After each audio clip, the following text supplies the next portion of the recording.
Hello bachcho, let's read this question. Question says up to argon, find the number of elements which have lower first ionization enthalpy as compared to helium.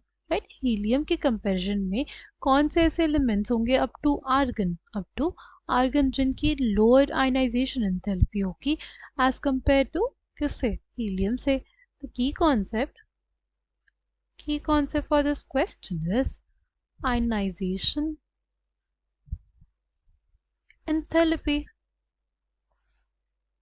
Ionization enthalpy is basically क्या होती है हमारे पास ionization enthalpy? It is the amount of energy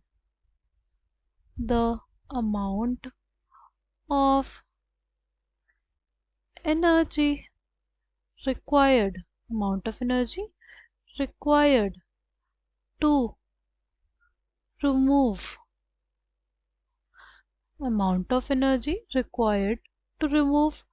a loosely bound electron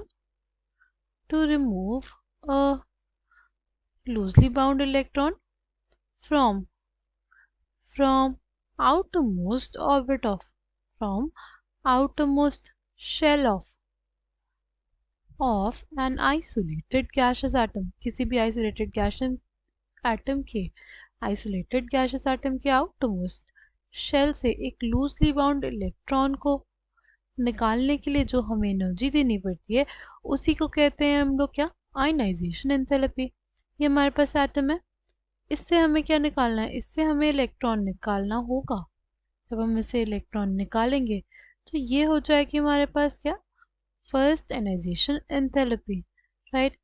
अगर बात करें second ionization enthalpy की, तो ये गैसियस एटम था, उससे हमने एक और इलेक्ट्रॉन निकाल लिया.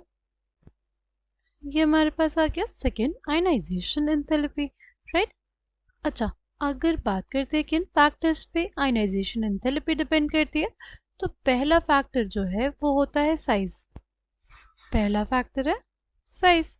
देखो, साइज अगर हमारे पास छोटा, राइट, साइज अगर छोटा क्या होगा? इफेक्टिव न्यूक्लियर चार्ज बहुत ज़्यादा होगा. राइट. अगर साइज छोटा होगा, इफेक्टिव न्यूक्लियर चार्ज ज़्यादा होगा. अगर इफेक्टिव न्यूक्लियर चार्ज ज़्यादा होगा तो इलेक्ट्रॉन को निकालना बहुत मुश्किल होगा, यानी आयनाइजेशन एंथैल्पी बहुत ज़्यादा होगी, ज़्यादा एनर्जी देनी पड़ेगी. ठीक है. अगर बात करते हैं हीलियम की, हीलियम का साइज़ तो बहुत छोटा है. हीलियम का साइज़ हमारे पास बहुत छोटा है. अगर हीलियम से इलेक्ट्रॉन निकालना है तो आयनाइजेशन एनर्जी बहुत ज़्यादा हाई होती है. राइट. आयनाइजेशन एनर्जी बहुत ज़्यादा हाई होती है. और अगर बात करें अप टू आर्गन तो सबका साइज क्या होता रहता है? इंक्रीज करता रहता है. अगर साइज इंक्रीज कर जाएगा तो इफेक्टिव न्यूक्लियर चार्ज कम होगा और आयनाइजेशन एंथैल्पी की वैल्यू भी क्या होगी?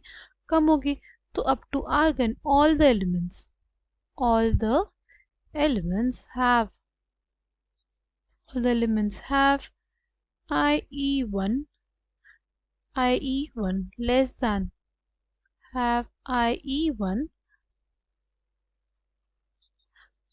less than helium. Right. Coming back to the question में यही पूछा था कि कितने नंबर ऑफ एलिमेंट्स होंगे, तो हम लोग लिख लेते हैं.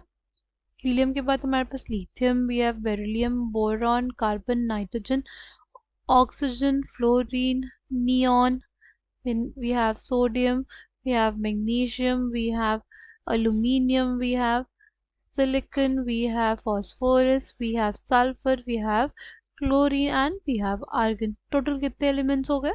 We have 8 and 8. कितने हो गए? 16 elements ऐसे हैं जिनकी first ionization enthalpy will be less than helium.